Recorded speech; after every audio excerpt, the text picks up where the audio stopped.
नमस्कार श्रोते हो, रेडिओ जयंतच्या आनंदी कट्ट्यावर मी अनुराधा आपणा सर्वांचं मनपूर्वक स्वागत करते.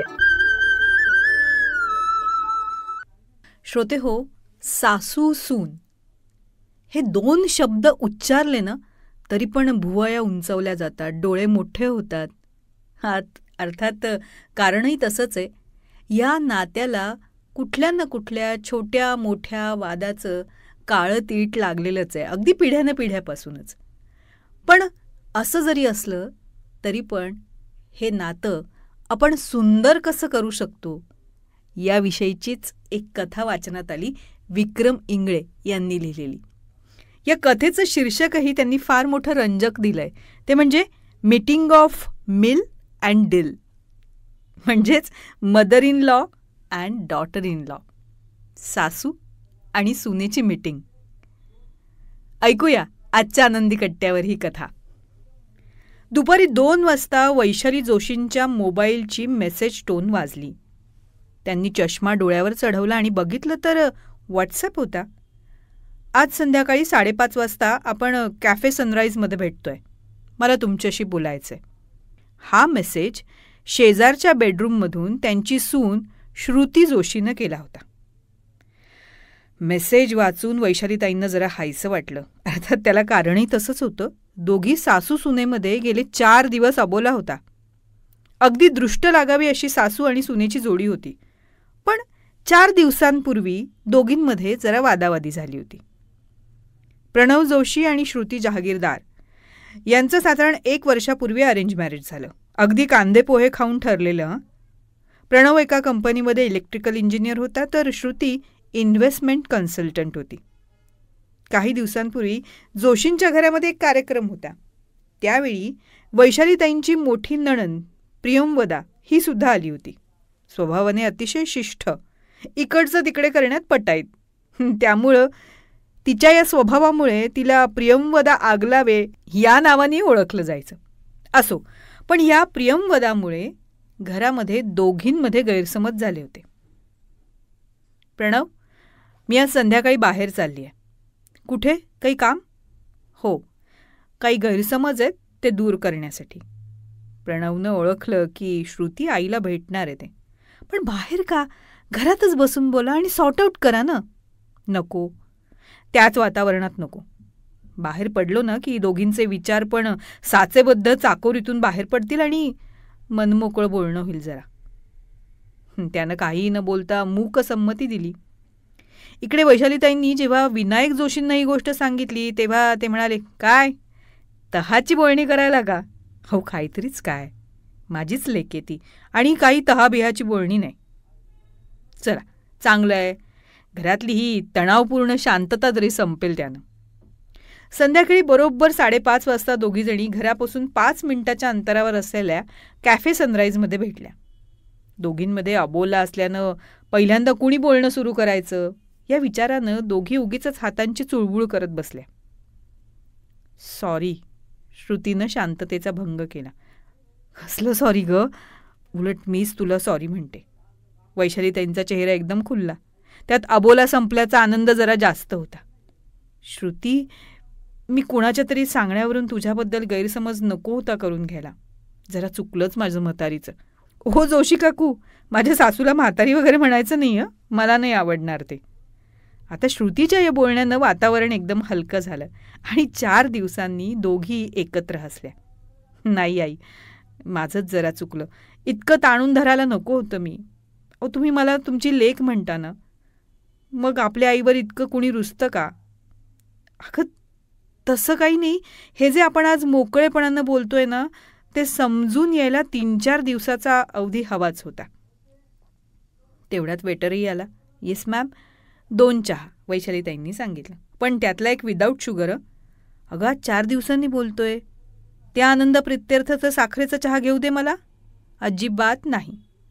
आणि तिनं वेटरला सांगितलं आणि ऑर्डर कन्फर्म केली. हेच तुझं मला पटत नाही. केवढ्या ग रिस्ट्रिक्शन्स? आई, 4 दिवस माझं लक्ष नाही असं समजू नका. तुम्ही काय काय केलं तिकडे लक्ष होतं माझं. नाही मी काही नाही केलं. आई, आज सकाळी साखरेचा चहा कुणी घेतला? हे फितूर झालंय वाटतं तुला. काही फितूर नाही. हे कडक पथ्य आहे, तुम्ही पाळलंच पाहिजे. आणि फितूरच म्हणाल तर आमचा एक गडी फितूर आहेच की.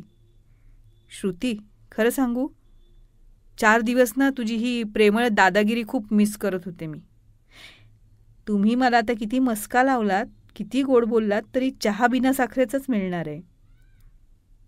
मग आपलं काही चालत नाही, पण वैशालीताई थोड्या हिरमुसल्या. तुम्हाला माहिती आहे का आई, 4 दिवस मी पण तुमचा हा लटका राग खूप मिस केला हो. आणि मग या बोलण्यावर दोघी परत हसायला लागल्या. आई एक सांगू, कुणीतरी काहीतरी सांगितलं, बोललं म्हणून आपल्यात परत गैरसमज नको हां, प्लीज. हो ग, मलाही तेच वाटतं. एक काम करू, एकतर तिसऱ्या माणसाने सांगितलेलं असं काही ऐकायचं नाही, आणि काही शंका आली तर एकमेकांशी बोलून ते प्रकरण मिटवू. पण हा असा अबोला नको बाई, फार जीवावर येतं. हो ना, आणि आपल्या दोघींच्यामुळे त्या दोघांचे हाल. त्यांना प्रश्न की कोणाची बाजू घ्यायची, कसा समेट घडून आणायचा. हे खरं आहे तुझं. मी येताना प्रणवला थोडी कल्पना देऊन आली आहे, तो टेन्शनमध्येच असेल. काही नाही, तुला वाटतंय असं. आपण घरी नाही ना हे बघून दोघं जण घरी दंगा घालत असतील. त्यात आज त्यांची मॅच आहे. घरी टी व्ही समोर हे 2 एक्सपर्ट बसले असतील आणि रनिंग कॉमेंट्री करत असतील.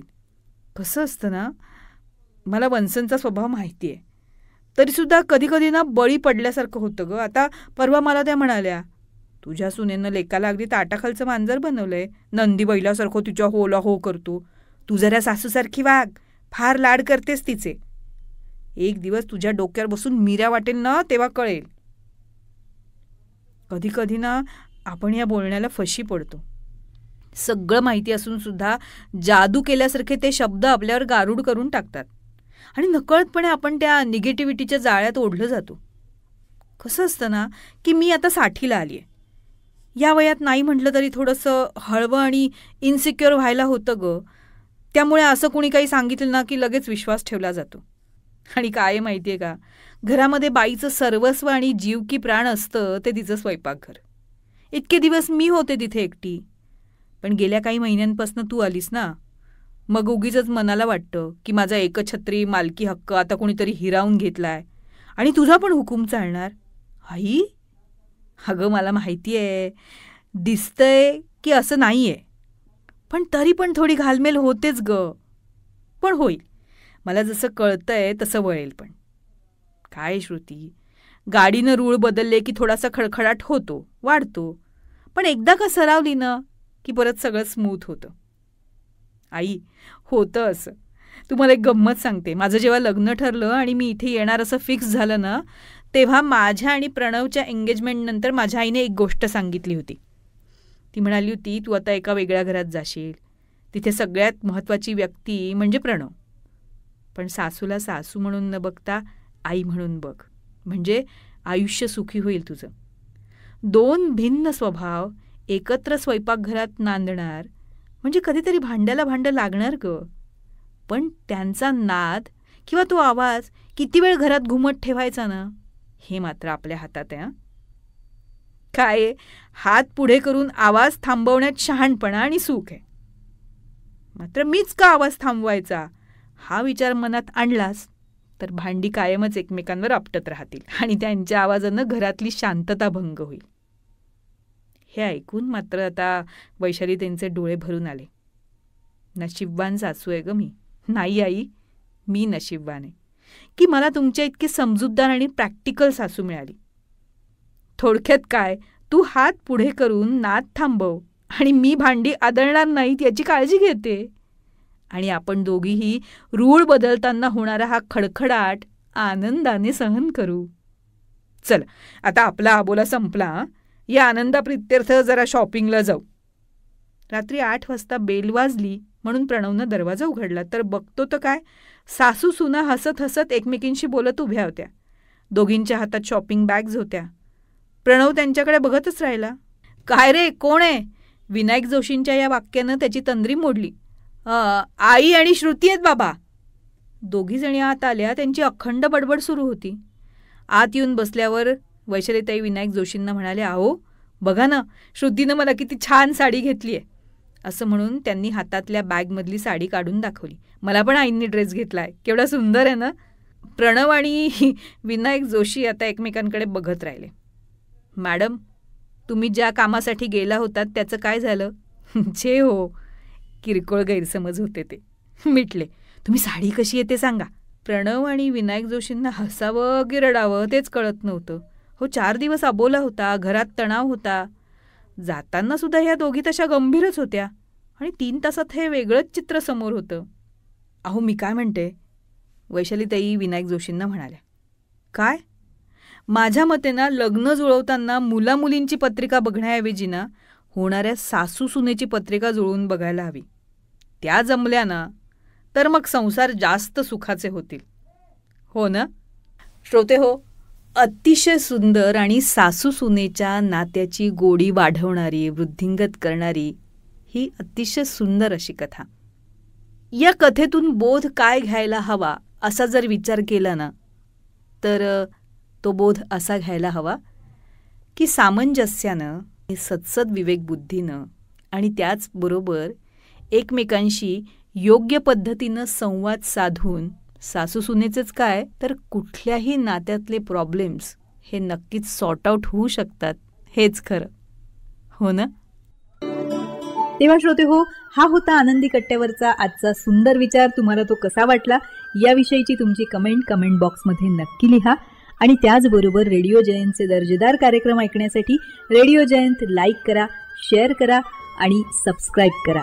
रेडिओ जयंतचं सबस्क्रिप्शन फ्री आहे. आणि त्याचबरोबर नोटिफिकेशनसाठी बेल आयकॉनवर क्लिक करायला सुद्धा विसरू नका.